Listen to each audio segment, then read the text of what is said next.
All right, we're back. We are GAME3001. That's artificial intelligence at George Brown. Today surely is not as intelligent as normal days.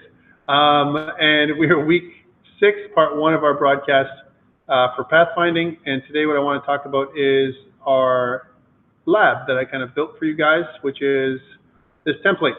So definitely far from perfect, but it's a starting point. What I'm hoping today is that if you haven't started to your artificial intelligence assignment 2, hopefully you can start today, right? That's what I want you to do. Please don't leave it. It's worth 10%, and I valued it at around 10 hours of work, all right, to get this done. That's why I gave you 2 weeks, right? So it wasn't a 1-week assignment. So you can probably knock it off quicker if you're fast. But it requires a little bit more care than the other one. Let's talk about this, right? So when I run this thing, I got my little template, and again, this is version 5 up on Blackboard, version 5. What I've got is a couple things I want to talk about. One is this, which looks like some kind of simulator, right? Or minefield, if you will. So I can take away this user interface that comes with it by hitting the back tick or the tilde key that's next to the 1. If I hit it, it goes away. What I can do then is I can rejig my planet's location, because right now if I press F to find, it finds a path that goes from here to there, and if I press M to move, it'll move in there. That's what it does. Okay, it's kind of very, very simple pathfinding. All right, so how did I do this? I'll go over that in this tutorial. So one of the things to note is I want to be able to move my planet. I can press the P button to move my planet somewhere else. My ship is there. And if I press F to find, it'll show you the solution. So all the tiles. If you want to see the actual tiles, again, you press backtick. And what you want to do is you want to come up to toggle grid and turn that on, which turns on the grid. Okay? So you can see that it actually drew out the locations of the path. So this is the path. All the O's here are open, and it finds out the path from this location to my planet. Notice that there's this blue area over here. That's the target. And again, what I said today in class earlier was that I'm using a target, and what the ship is doing, just the way I'm moving it, and this could be any way you like on your end, is I'm moving the target first, and then I get the ship to follow. All right? And I get the ship to follow in a delay. And there's a lot of ways to do this. I just decided to do it this way. Okay? So again, notice if I move the planet by pressing P, it recalculates the values for all the locations. Remember, we talked about this in class earlier today, where more or less each of the values of the tiles are being calculated as a factor from the ship to the planet. And I'll show you the heuristic I used, which is a combination of A* and Euclidean. A*, both Manhattan and Euclidean distance. Sorry.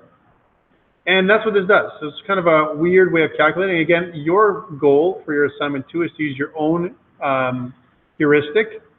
Again, you can use A*, or you can use Dijkstra's algorithm. You can use something else. Whatever you find that works for you to make sure that the pathfinding works, I would accept. And any heuristic you want. So any pathfinding algorithm and any heuristic, I'm okay with it. So what I'm looking for is just so that you can find a path from A to B. I also ask in your assignment, please do not use my assets. Use your own, make it your own. This is just a jump off point. I'm giving you a framework that you can work within, right? So maybe it's not going to be a ship and a planet and asteroids. It won't be that. It'll be something else, right? Make it your own. So now, that's what this does, and if I bring up my UI, this UI is using IMGUI, and again, for those people who don't know what that is, it is this great project called Dear IMGUI. It is a very well-known project, and it's using something called an immediate mode UI. An immediate mode UI is different than a regular user interface in that it doesn't use listeners and event handlers. It actually it redraws the user interface every frame. That's how it works. Okay? So you can get it at this location here if you wanted to incorporate it. I've already done it in your project, so that took a bit of time to make it work. but they give you examples on how this works, the stuff that's in there, and a couple of examples of what your project would look like with the application running a user interface. Okay, so that's kind of what it looks like. Again, what I like to use these kinds of interfaces for debugging.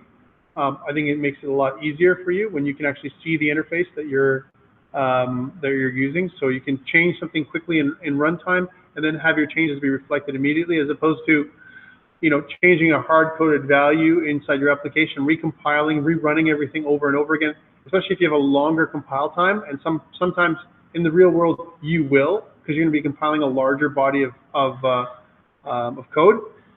It takes too long, and it's much easier to have something that's immediate mode that I can really quickly prototype with, and also break my code with really quickly, so I can do some quality control and all that kind of stuff. So a couple things to note I wanted to mention is that there is a bug hunt on right now for people. My code is buggy. There's a bit of a couple of things that we saw earlier today. If you find the bug, right? Again, some person also said this is like crowdsourcing to fix your app. Yes, okay. I will pay you 1% for your final grade if you find the bugs to make that shuts this thing down. Just a thing, I'm going to give you until tomorrow at midnight. That's when the bounty ends, because by then I'm going to fix my problem. Okay? So if you can do it, it's great practice for you guys and a good understanding of the code. So that's what I've incorporated in, and that's why when I go back to this, that's what this is. This is just a user interface that I've incorporated into my template. Okay? What it does is it allows me to do things like a menu, exit. I can also do an about, kind of does that kind of thing. I'm going to show you how to use this in a second. And as well as it does things like ship locations, and I can show my planet location and all that kind of stuff. And even if I run it, it does it in real time. So if I do something like, okay, find the path. So this is my path. And notice what it says is it says, here's all my open tiles, right? And I can just press M to move, and what it'll do is it'll change everything, and you can see that the value of the ship's position will change in real time. So that's kind of stuff you can watch. It's kind of cool. I can also move the ship away by hand. If I wanted to see what it looks like, I can kind of move it around. It'll follow, and these sliders allow me to do that. It'll ignore the grid as well if I wanted to. Okay. So that's what this thing does. Okay, so challenge number one. What I want you to do is, let's take a look at how this thing is made. So I want you to learn the UI, because I want you to use this for your game. I want you to use it for the simulator that you're going to make for assignment 2. Again, assignment 2, you can work with one other person, pair programming. I'd ask that you submit both your solutions. It has to be the exact same solution, but from both partners, so I can make sure that everyone has a submission. So no one's going to go without it. Also mention who you work with in your submission text. I gave you all that information last week. Okay, so how does this work? I've incorporated IMGUI right here. You can see that this is where the code is. I would recommend not to touch it, as well as a little library that allows us to interface with SDL. Okay, so that's what this is. And if you look at the game.h and game.cpp files, this is where I have that change. Let me go in there first. So here's game.cpp. One thing you can do, by the way, really quickly with Visual Studio is if I select all, and then if I right-click, and if I go down to outlining, and if I say collapse the definitions, so the shortcut is Control-M and then O, like this, it'll actually collapse everything into definitions. So that for a bigger piece of code, like this is about 820 lines. For a bigger piece of code like this, actually it's much longer than that. It's closer to 1,000 lines, 943 lines of code that I've loaded it to. If you go through here, then what I'd ask you to do, and my code's gonna be slightly different than yours because I've been playing with it over the last couple hours, but it's gonna be very similar. Your template and my template almost the same. So again, you can kind of do one of these, and if you look, I've kind of marked off the sections of the code where everything is. So in the area around line 342 for you guys, there's going to be an area that says update UI, and this update UI actually has the IMGUI stuff that's in it. Okay, so let's take a look at that together, please. Because one of the things you have to do is modify for your lab IMGUI to change the path, the total path calculations, right, in real time. That's what I want you guys to do today. Okay, so what is IMGUI? So take a look at this. So it starts off with a window. So on line 421, it starts off with a new frame. And then I have a window string that's called settings. And if you notice in here, it starts with this begin statement. So IMGUI is the namespace. Begin would be the name of the window. I'm opening up the window. I'm passing in a reference to the window string, right? And then what I'm doing is I'm setting some flags. So some of those flags are always auto resize the window. I want to not move the window. I want to have a menu bar. All these things I set up in the window reference, like line 426. And then what I'm doing is on line 429, I'm stopping my position so it doesn't move away from the top left corner of the screen. Okay, let's change some of this so you see how it works. So first is I want to take away this IMGUI window flags no move. Let's take away that for a second. We'll put it back. Notice it's separated by these pipe characters. These pipe characters do bitwise addition, and what they do is they add both those flags together. So we've got like always auto resize plus a menu bar flag. You put them together and you can use both of them at the same time, right? I also want to comment out this part. So on line 429, I don't want to limit myself to one part of the window. And if I run it now, I should be able to move my window around anywhere I want, like this. Okay? Are you with me? Liam, you good?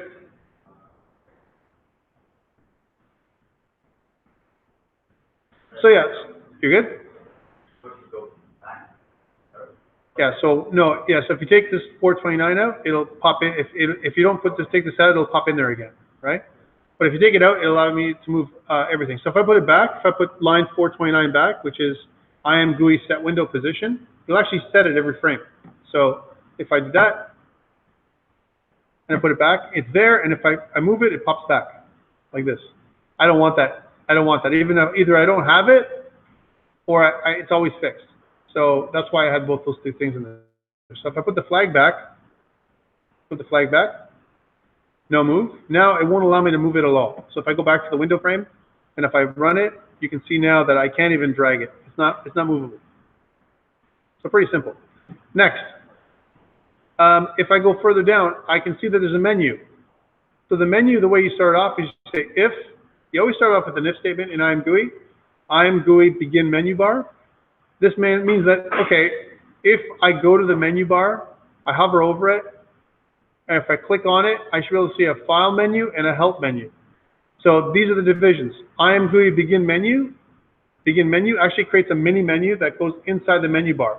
So if I look, I'm going to have in the file menu an exit button, in the help menu an about button, like this. Okay? And let's suppose that I want to add another one. Let's add in there, I want to say that, you know what, there's a file, let's suppose I have a save function. I can just copy this menu item. I want to add a save function, and it's as simple as doing this. I can say, well, you know what, I want a save function, right? And now I'd have to have a call to do that, some kind of, call to a function or something like that. But right now, I'm just using it as a demo, so you can see that once I do this, my menu changed immediately. Watch. My menu now has a save function, right? Now, it's not going to work. It's just going to exit right now. But I can add any kind of menu I want on my app. This is really good if I want to do things like loading and saving, if I want to do things like have other controls in my menus, copying, pasting, all that kind of stuff you can do like normal. And I recommend following the default Windows way of doing things. So it'll be like this: File, Edit, View, just like this, and Help. And then the middle ones will be whatever you want. Because all Windows are like that, if you look at them. Standard Windows starts off with File, Edit, View, and then a Help, and anything else. Okay? That's something you can think about. That's your menu. Again, you end the menu bar with end menu bar. And every single time we access something, I've given you a pattern of how this works. If you really want to do something that I haven't covered in here, you can always look at the defaults. Take a look at this. Up here on the top in line 422, there's something that says IMGUI show demo window. And that comes with IMGUI itself, right? So if you pull that up, you actually see two windows now. Take a look. You see this window, our window, and then plus the default IMGUI window right here. And this gives you a chance to look at all different widgets. If I go here, you can see things like selectables. What does a selectable look like? Well, it looks like this. I can select something, right? What does a combo box look like? Well, it works like this. This is how it looks like. And you can see what all the different widgets and layouts and everything else that IMGUI includes. This is part of the package that you got, okay? So that's really cool. I can take that away by just on a kind of like commenting this out again. And where do I see all the code for this? Well, one of the things that you'll see in IMGUI when you install it is that inside the IMGUI folder, there is something called IMGUI demo CPP. Take a look at that one. This is actually an instructions file. And it tells you that, hey, if you're the person that wants to delete this file, don't do it, because it gives you instructions on how to do every widget you want. So if you scroll down, it gives you examples of all the widgets, what they look like, and you literally just have to look for example, if I want a combo, I can go File, I go Combo. There's my combo. I want to do a combo box, and it would look like this. This is an example of what a combo box looks like, right? I have an array of items, and then I want to show the array right here. That's how a combo box would work like. So you can actually pull down a list of items, okay? So there's examples of every widget that you can possibly do with IMGUI right here. So please don't delete this one out of your app. And you can study it if you want to do something that you haven't done or you don't know how to do. That's that. So, okay, let's keep going. So we did our menu. And notice that I also have this, these are all Booleans. So if I want to show my menu, this is a Boolean. If it's true, then I show a new little window, and it shows me my author's name. So let's say, for example, I want to add Amber in there. So me and Amber are working together now. Let's just say, I can go IMGUI, and then text, and then her name, Amber, right? And then you can see that I can put that in there, and I'll see the immediate changes in my menu. If I go in there, and I run it, and I go to my help, here's my about, and you can see both our names there, okay? Instantly. So any change you make here is instantly reflected because it's happening. This thing is being drawn again every frame, right? Constantly. So I can also make real-time changes. Okay, I have a button. This is what buttons look like. If IMGUI button, you must put in the button name. Please be careful. We just had a problem with that today. See ya. But see this thing, Respawn Planet?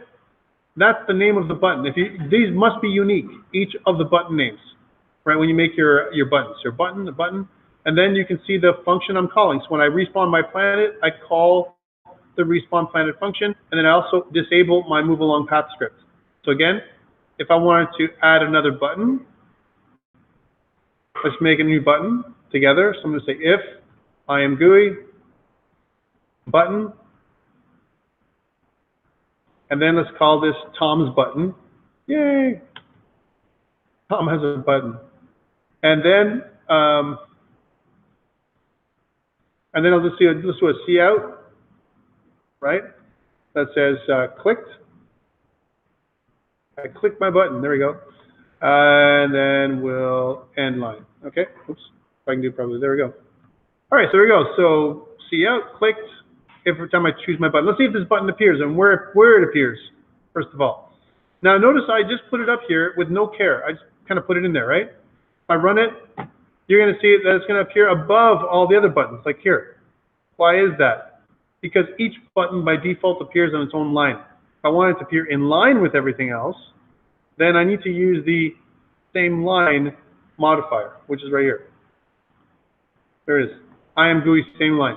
Same line means like the following item is in the same line. That's what it means. So let's go here, run it, and you can see now that when I run this thing, I have my buttons in a row. Tom's button, if I click onto it, it does clicked. And I can click it as many times as I want, and it does immediate mode kind of response. Okay? Yay, I made a button. And I can take it away. Very powerful. All right, so no button. We talked about same line. This is important. I can also do something called a collapsing header. And a collapsing header, anything you put in the collapsing header, when you click onto it, it collapses. So you can have lots of information a lot of times in a UI settings app like we're using right now, or any kind of debugging. I may have a ton of information that I want to hide because I want to have different sections of things that I want to do. So you can collapse them in here, and that's what I've done. Okay. Also notice that I use something called push item width. Push item width allows you to modify the width of all the items inside of this box to make it like, let's say 80 characters, right? And you can change this. You can make it larger or smaller, and it'll change the size of your window to resize according to the width you put in here, right? And I've got planet location and mine locations. And at the bottom, I have something interesting. I have a button that appears that's conditional. Here's a conditional button on line 616 approximately for you. There's a button that's going to be appearing here that's conditional. So I'm checking to see if my open list is empty. If my open list is empty, then I'm not empty, sorry, I'm going to show my button, which is my move shift button. So let's try this out and let's see what I'm talking about. So here's my UI, and I want to add you're going to see a button appear down in here when I find path. So if I look at it, I can turn on the grid. Here's my grid. Let's hide it. And I want to press P to change my location somewhere farther out. That's going to be kind of a difficult one to find.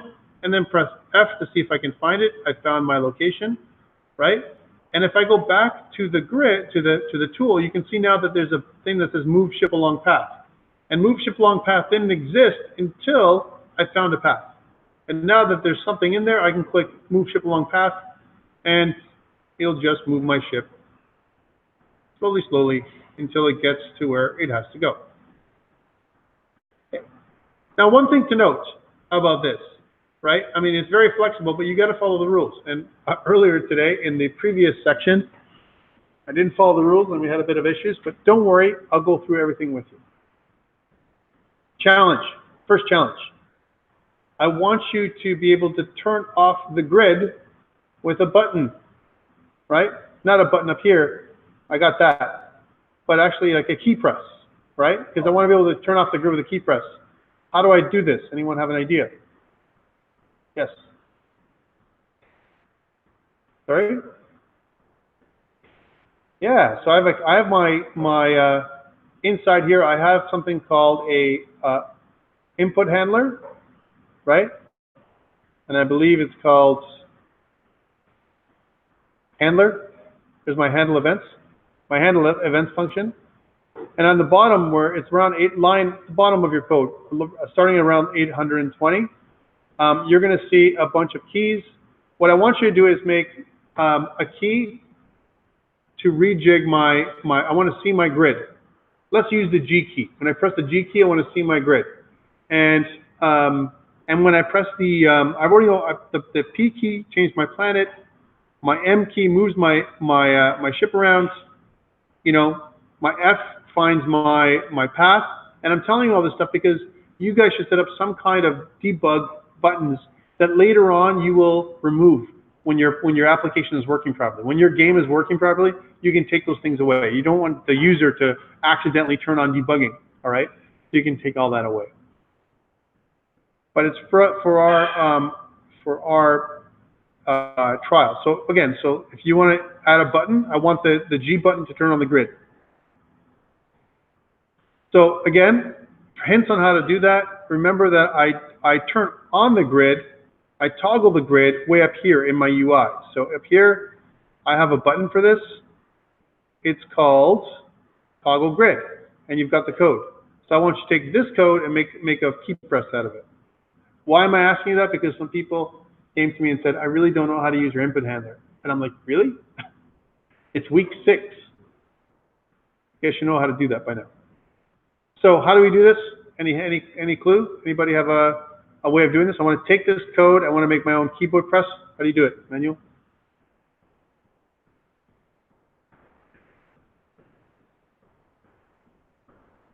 I want a button press, so I do that in my input handler. So tell me what I should type. I'm going to go back to my input handler to do it. So somewhere down here. There's my input handler, right? I got my key downs. What should I do? How do I do it? So I do case, right? And then it looks something like this, G, case G, right? And then here it is. So case G, well, I add the debug code. Remember what this means? This is a ternary operator. It gives me a Boolean. It checks to see if this condition is true. So it checks to see if my debug mode is on. If debug mode is on, then I want to make it off if I press this button. If it's off, I want to turn it on. So it's a toggle between one and the other. Okay? So again, let's run this thing now, and it should work. If I press the back tick button, it turns that off. If I press the G button, it turns the grid on. If I choose the F button, it tries to find a path. Here's my path finding. If I press P button, it's going to move my planet around. If I press the F button, it's going to find the path again. And the M button will move my ship and have a problem just like this. Yay! There's one bug for you. Remember bug hunt? Try that again. I want to move my planet. I want to path find, and I want to move my ship with an M. And it did it again. Woohoo! That's twice in this section. The first section didn't have any bugs like this. Let's try that again. Move my planet, find my path, dead path, and then move my ship around. That was weird. And I know what the problem is, but I want you guys to help me configure it. P to move my planet, F to find my path, M to move my ship. And there we go. So this what this does, if you notice, it actually draws the path out for you here. So C's are closed values, O's are open values where the ship is going to move. Remember that in order for me to do this, I'm using the principle of two lists. I have an open list and a closed list. That's what I'm doing, and I'm going to show you the details in a second. And what this does is it tries to add elements to the open list so that the ship can follow them. All right, cool. So did you update? You should have that G as the grid. You go toggle the grid up and on now by the G button. So what does this mean? So let's take a look at these values. So I have each tile then has a value for how much it costs to traverse it. And then there's some kind of optional kind of mark up the top that tells you whether it's closed or open or nothing. Nothing means it hasn't been touched, hasn't been traversed in any way, right? But closed and open actually shows you what tiles are closed that the ship cannot travel to, and what tiles the ship can travel towards. Again, if I press P, it resets all of my settings. It changes the position of the planet, and it resets, what the values of the tiles are. One thing I've done in my heuristic, which is different than the standard Manhattan or a Euclidean distance heuristic, is I've added in a factor for my mines. When you're close to the mines, it actually increases the value of the tile, the traversal cost, so that it makes it so that it's undesirable for the ship to go near the mines. Okay? Now this makes it more challenging for me to pathfind. Yes, what were you gonna ask?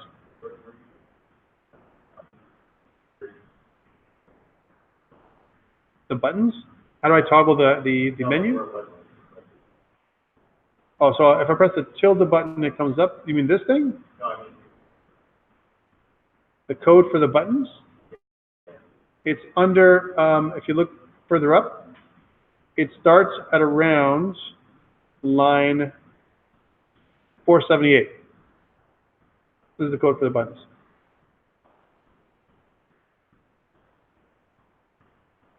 Actually, yeah, that's where the buttons are coded.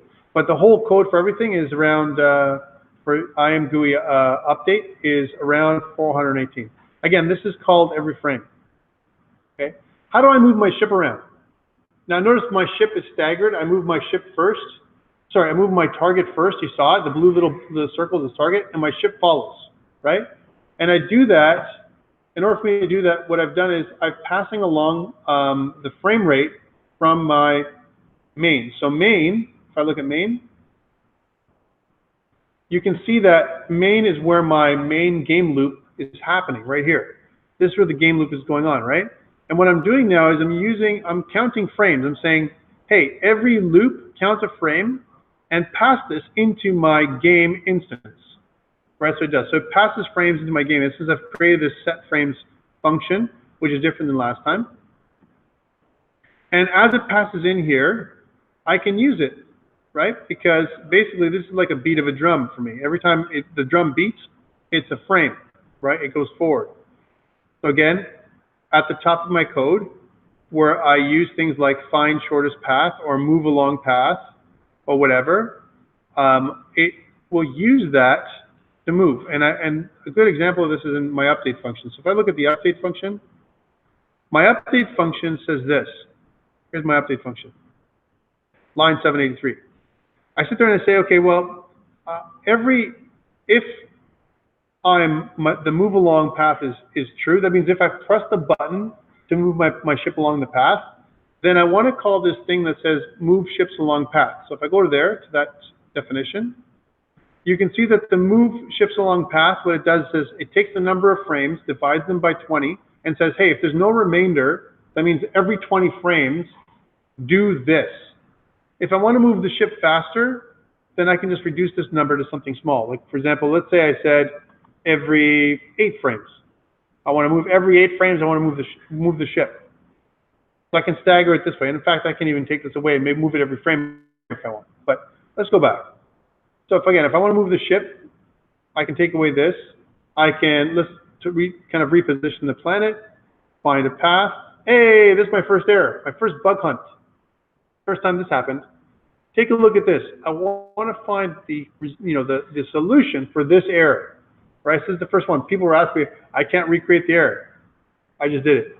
This is it right here. So this is the error I'm getting, and it happens when I just press move the planet, and when I press find, so something happened where, and again, some hints, you can see that on my call stack, when I click this right here, this is where it leads to, in the set text method of the label, I'm having a bit of a problem. And I think I know what the problem is, but one of the challenges for you is the bug hunt.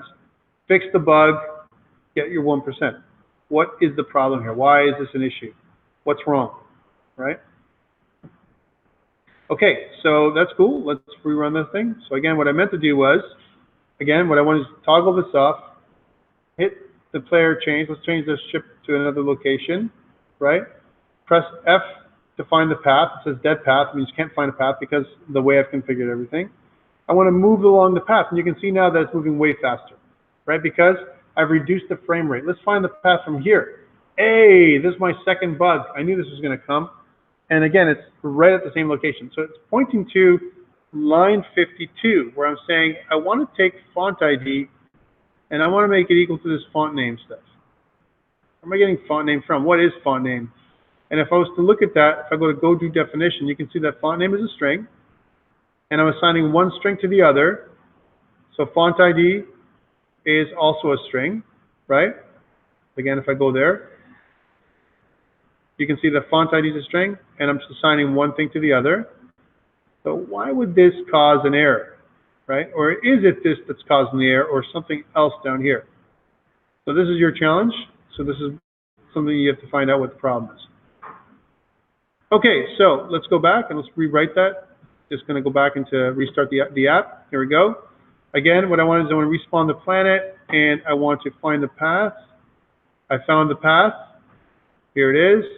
And I want to move my ship along the path. You can see that it moves really, really quick now because I've reduced the number of frames in here on line 202 of my game CPP. I changed the frame rate for every 20 frames to every 8 frames. Let's change it back.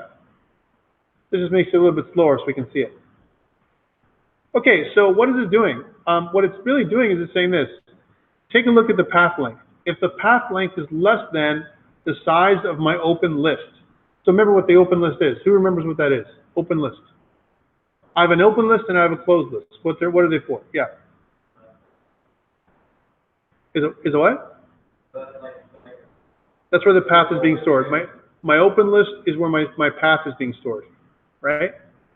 So what I'm doing is I'm saying, hey, if I have a path and there's a path length that's greater than 0, but it's not greater than the size of my path, right? If the path length isn't greater, then less than that, as long as it's less than that, then what I want you to do is do a couple things. One, set the position of my target to the path, whatever the current node is, the first node of my path, let's say, the position of it, set the target to that.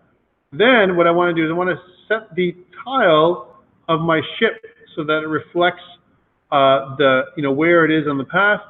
I want to update the path length, and then I want to come back and do it again, right? And I'm going to do that a bunch of times, over and over again, every time this is called, until it moves my ship right on top of the target. And when it does, if my path length is equal to my open list size, then it's going to stop moving along the path. That's what it does. Okay, but how the heck is the path formed? Where does that happen? And how do I do all that stuff? Well, remember we talked about distances. So the first thing you got to look at is what function does that. And there is a function that I have here inside of game.cpp that I've kind of created. I'm just going to close these down. And if you look up where it says Pathfinding, right, so I've kind of denoted all those things. Up here it says Pathfinding and steering functions. There's one down here called Find Shortest Path. Let's take a look at that one. That's on line 46 of your code. So Find Shortest Path, if you notice what it is, it says this. It says, okay, reset all the closed and open tiles. So all the tiles, whenever I find shortest path, it redraws all the tiles so they're neutral. That's what it does. So redraw everything, number one. Two, after I've redrawn everything, right, then what I want to do is I want to say the current tile, I want to make a temporary tile, current tile, which is equal to the ship's get tile. Ships itself is an array of ships or a vector of ships. I'm only using one right now, but the plan was to have multiple ships converge on your target. Okay? Right now there's only one. So I'm saying get the first ship and get the tile that's associated with that ship. And again, I modified the ship class. If you look at the ship class for a second, let's go there. So here's my ship class, and I modified the ship class so that it includes a tile, a current tile that it's on, right? So I want to get the current tile that it's on. I want to be able to do that. I clean up that file as well as we're going, and that's what this does. So if I go back to game.cpp, it says, hey, get the current tile, or get the tile. Let me do that. So if I go to tile for the ship, hold on a second. If I go to the get tile and set tile are right here. There's the getters and setters. So if I get tile, it returns the tile that the ship is on. That's what it does. Yes, what was your question? Why do you have not after the end ship argument like this? Yeah. Even though I have a ship, the ship is not one ship. It's an array of ships that has a size of one. So when I have a size of one, I only have the 0th member. The rest of the members don't exist. So I don't have to loop through the whole thing. I only have one ship in there right now. Right? Again, I did it so I planned to have more ships, right? But now I only have one. Oh. Okay. Okay, so great. So then what I'm going to do is I'm going to push the current location to the closed list. The closed list basically keeps track of all the tiles that have been removed from the open list. There's an open list and a closed list. The closed list basically allows me to, ignore those tiles. One thing to note is this: I don't really need the closed list. I can just operate with one list, the open list. That's all I really care about. The closed list is something that I can use to backtrack. I can go back and I can undo the closed list and so on, or if I want to do multiple path calculations, I can do that. Right now, I'm simply calculating one path, only doing one path. Okay? Your job is to calculate the best path from your start location to the goal. And again, going back to assignment 2, use your own assets. You may not use my my heuristic. Use your own heuristic, right? All that kind of stuff. So your own asset, your own heuristic. Make sure it looks like your own stuff, And really it's just testing out if you know how to do pathfinding. Okay, so again, I start with a path length of 0, and then I say while the current tile, the state of the current tile is not equal to the goal, so I haven't reached the goal yet, I want to loop, and I want to do this. I want to create an adjacent tiles vector. It's going to hold 4 tiles. So the way I do it is I check each of the 4 tiles. And again, there's this great article that I referenced earlier from raywenderlich.com, right? And I think if you look at his article, he talks about these 4 tiles: the up tile, the sides, and kind of this. And I also ignore the diagonals. I know Jeremy earlier was saying, hey, how come we can't go on the diagonal? Because my code ignores it. Your code, you may include it. If you want to do a top right, top left, bottom right, bottom left, and check those tiles for values too, you can do that. Right now, I don't check those values. I don't do that. I only check the tiles around, okay? So then what I'm doing here is I'm saying, okay, well, if the tile above is a null pointer, it's not a null pointer, so if it does exist, and where would a null pointer be? Well, remember, if I run my code again, if I check the, one second while it runs, if I check the grid, notice that this grid location on the top right corner, what's up? What's up here above the tile? Nothing is the answer. It's going to give you a null pointer. And what's to the right? Nothing. It's going to give you a null pointer. So I'm saying, hey, if it's not a null pointer, if you're getting some value, you're not on the first thing. Now, there's different ways of doing this, and I think I would modify this code going forward so it doesn't do null pointer, but actually looks at the location of the tile. Where are you in the grid? That might be a better way of doing it. And then I'm checking to see what the state of the tile is. If it's closed, right? If it's not closed, then push back that tile as a potential place to move. Push back that tile. And push back means add it to the adjacent list. If it's closed, if the state of the tile is closed, for example, if there's a mine on top of the tile or a block, if you guys do it and there's some kind of block or a corner or something, don't add it to the adjacent list because I can't traverse there. It's not walkable. Now, there's different ways of doing this. You could create walkable and non-walkable tiles, tiles that have different values. I'm keeping it very simple and flat. And I do that for up, down, right, and left. I check to see all of them, and I add each of the tiles in the adjacent list. Okay, now that I have my adjacent vector, all 4 tiles can be possibly in there. What I want to do is I want to sort the list. And I want to sort the list because, just like Jeremy asked earlier, one of our students, he says, hey, what about if it's the same value on both sides? What do you do? Can I go, what do I do to go right or left? How do I decide whether I go right or left? And the way you can decide is, yes, you can do randomly. I don't recommend random. It should be deterministic. That's the way of thinking about it, right? So what I do is I sort the tiles and I take the top tile. Now, because I start looking at top, bottom, left, and right, the top tile is always going to be the first one. So if I sort it and if the top tile is the lowest value, that's where I'm going to turn. I'm going to always turn by the first lowest value on my list, whichever one it finds. So it's kind of random in that way, but it's basically unsorted order. And I don't care if there's 2 tiles with the same value, I'm going to go to the first one on the list. That's what I'm going to do. Okay? All right, so once I've got that, I know which tiles they are. And again, in order for me to do this, I need to use the sort function. That's an STL function. To enable the sort function to work in your code, you must include, as a requirement, include algorithm. Algorithm will allow you to do the sort. Okay? That's number one. And the second thing is, it's kind of hard to sort these adjacent tiles because the adjacent tiles, when I'm sorting them, how do I sort them? Like, they're not floats, right? Each of the adjacent tiles are tiles, they're objects, right? So how do I sort an object, a vector of objects? Well, I need to make my own comparator. That's what they're called. Now, don't worry about this, but here's something that something like what it should look like, I have something called tile comparators in the list. And tile comparators is actually a class, a comparator class.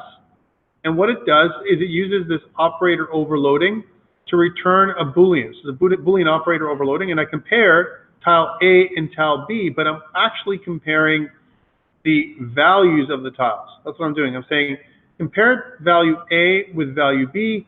If value A is less, then return true. Otherwise, return false, right? And so I'm comparing the two tiles that way.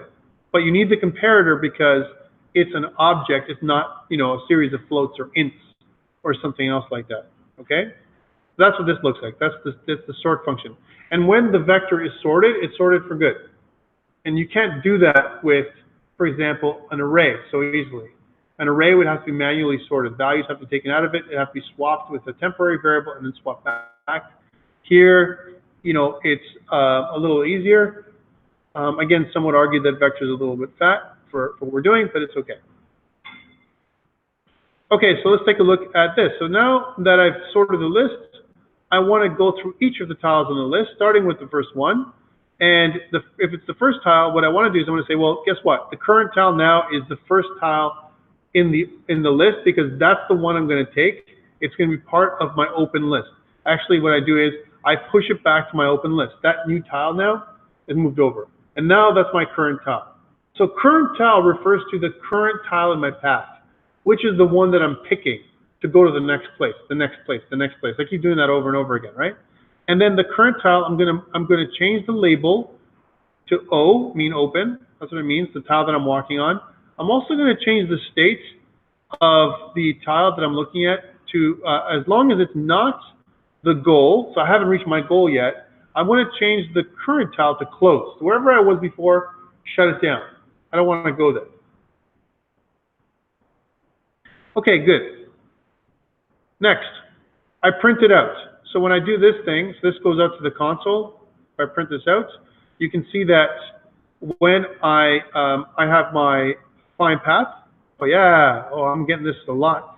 These guys were like complaining earlier. They were like, we can't make your application crash. Now, of course, it's crashing all the time. This is awesome, right? Again, bug hunt is on. Let's try that again. So again, I'm going to find path. There it is. And then move ship along path. It's going to move where the ship is, right? And again, it's going to move to see where it is, and it's going to mess up again. You can see that totally messed up. As it found the ship in another place, that kind of went the other way. Let's try that again. Wow, I have all kinds of problems. One more time. And let's try that again. Wow. Love it. Let us restart this thing. This little broken app that I've got going on. Okay, let's try that again. Woo, I love it. Challenge, challenge, challenge, challenge. Find path. All right. Man, this is like 4th time in a row. No, it does not make me happy to break, but it actually tells me that I have a bit of a problem. Find path.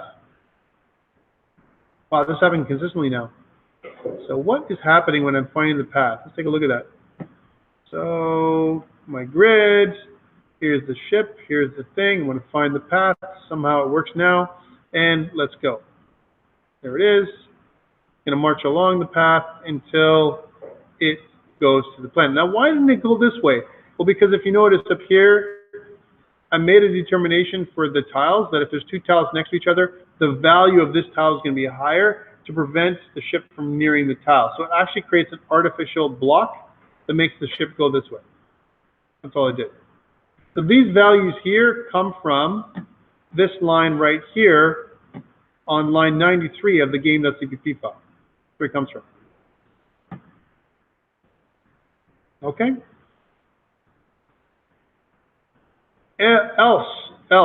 So if it's not the first one in the adjacent list, it adds all the other ones to the closed list and marks them as closed.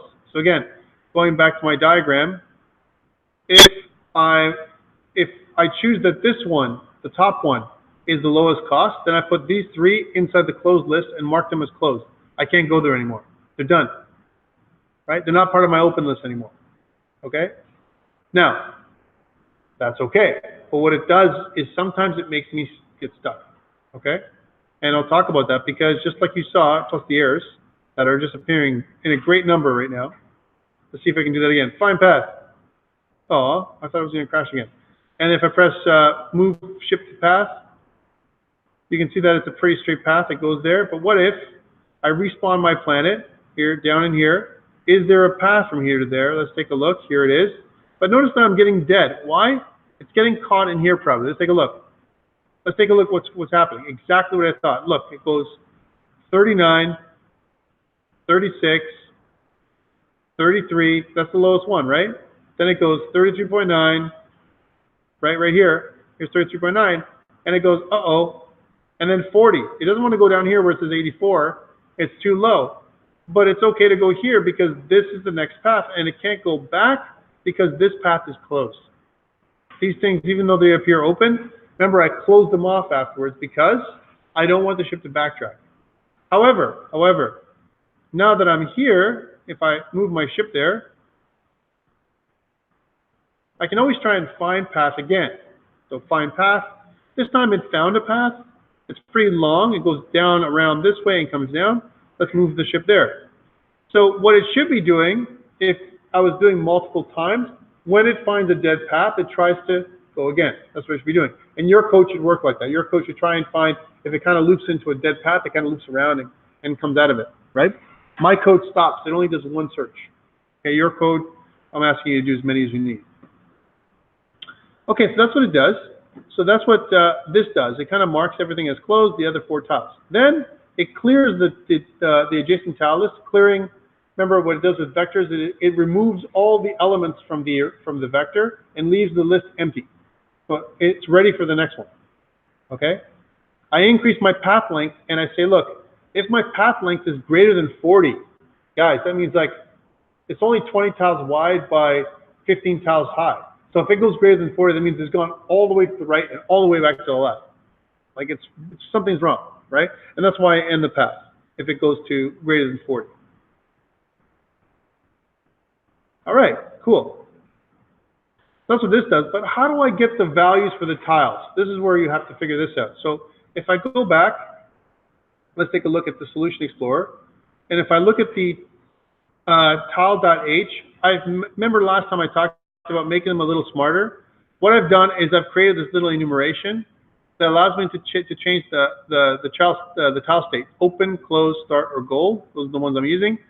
And I have a couple of things down here that I've kind of put into place. One of them is I've got the cost of the tile, and I use my configuration to set the cost. So if I go to my config file that I have, let's take a look at that. A little bit old school, but here it is. There's different ways of doing this again. But if I look at the tile cost right now is 1. Each tile is worth 1. Okay? Now you can modify this. You can make it 10, 20, 30, whatever makes sense for you. Right? Yeah. Well, that means the basic tile cost doesn't cost anything. You're sliding. Like there's no cost for moving. Even 1 is pretty low.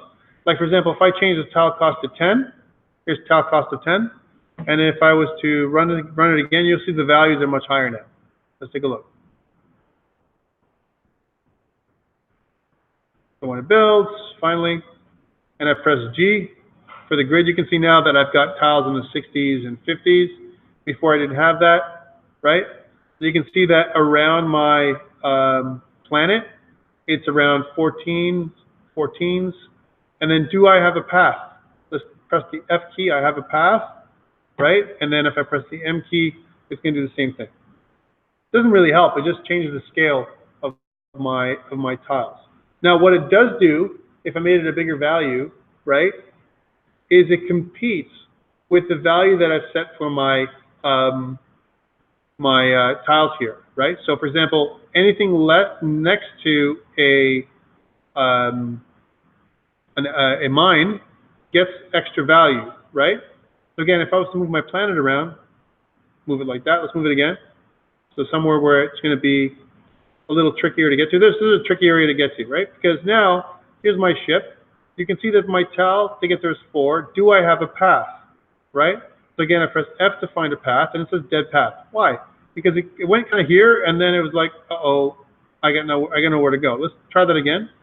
So path, find the tile. I still get a dead path. Kind of comes in and down. Why? Because of the values. And I've got a bit of a bug when it moves things. If I was going to move this thing, it would like literally would move there and back. Now it shouldn't do that. It should move there and choose the next tile, but it doesn't. So I've got to figure this out. What it should do is go 34, 31, 29. It should march down this path, 26, 23, 24, or sorry, 21. And then it goes 22, right, 19. And then it's going to go, well, I don't know which one to go to, 20 or 20. It's going to choose whichever one is sorted first and then go home. That's what it should do. It's a bit of a bug there. But again, the idea is the right idea. Lots of bugs in this code. And believe it or not, I spent lots and lots of time. All right, so got this going. Let's bring this back down to 1 because we want to just test some basic values for now and smaller numbers. So how does this work? How does the path generation work, or the number generation? Well, if I go into my tile.h, like I said, I have some of these values that I keep track of. And in my tile.cpp, what I do is I set the target distance. So here it is. Here's my set target distance. I pass in the goal location, wherever that is, right? And then what I do is something like this. I say, let's take my grid position and my goal location and take the components out of here, the X's and Y components. And what I'm constructing here, right here, is Manhattan distance. Sorry. Yes. I'm using A-star pathfinding, so using Manhattan distance. This is the Manhattan distance right here. So what it's doing is saying, okay, I've got to change an X. So it's counting all the X's, the difference in X's between where my goal is and where my start is. So if my goal is to the right, it's going to count a bunch of X's to the right. And then how many Y's down or up? Is it the X number of Y's down and up? And these are the changes, the delta X and the delta Y. The change in X's and Y's, right? And what I do down here is to do Manhattan distance, it's just this part, this term right here. I add the dx and dy together, and I get a value. And that is the estimated distance between from where I am to where I'm going, using Manhattan distance, by basically using like almost like city blocks is the way you have to think about it, right? Cool. So there's my Manhattan distance, but I'm also multiplying it by a factor. I'm also multiplying that by something else, and I'm also using something called Euclidean distance because I calculate the Euclidean distance too. Why? Because I wanted to do something different so that you can do the right stuff. I made my own, right? Because otherwise, why even do assignment 2? If I did everything for you, might as well just copy my code. You're done, right?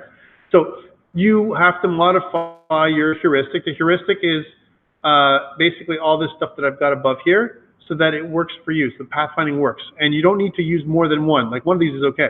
I'm using 2 plus a factor, plus I'm adding, a count for, I'm adjusting the count for my tiles. All right, that's what this does. So this checks to see first, hey, is my location equal to the goal location? If it's not, then do this check. If it is, then I want to set my value of my tile to 0. Every time when I'm looking at the goal, wherever my planet is, the tile cost to get there is 0. It's the lowest cost. So that way, if I'm next to it, I'm going to hit it. I'm not going to go buy it. That doesn't make any sense. Okay? And then what I do is I set the tile value and I print it out. That's what this part is. Now, hint, hint, if you're going to be bounty hunting this for the next couple of days for bugs, I know where one of them is, and it's definitely where I'm printing out my set text method of my label class is causing me a problem. I know that that's where it is. All right, so if you're going to try and get the bounty, by the way, it doesn't have to be individual. If you want to work as a team and get the bounty, and you email me and you say you found the problem and you show me the error, and if I fix it, I will give all of you 1%. Okay? It doesn't have to be individual. All right? So someone said it was like crowdsourcing to find the problem. That's great. Let's crowdsource and find the bugs. I'm okay with that. It's good learnings for you guys. All right. So that's this. That's how I do this part. That's how I do the distance. Okay, your challenge is, this is great, but my factors my factors, which is right down here, there's 1.5 and 1.5. These two factors are hard-coded. I want you to make a slider on the user interface that allows you to change the factors. That's what these are, right? In your tiles, for each of the tiles on the grid, so that you can move the yardstick, if you will, or how much cost there is per tile, right? Dynamically, in real time, as opposed to me going here and modifying the stuff manually, and then every single time I just recompile. Use your tools to do that. So make a slider, a couple of sliders in your tools to change these two factors. This factor here, let's call it Manhattan factor, and let's call this factor right here the Euclidean factor. Let's make changes to those two things in real time. I'm going to stop the video right now, and I'm going to give you a few minutes to do this, and then we're going to come back and I'll show you the solution.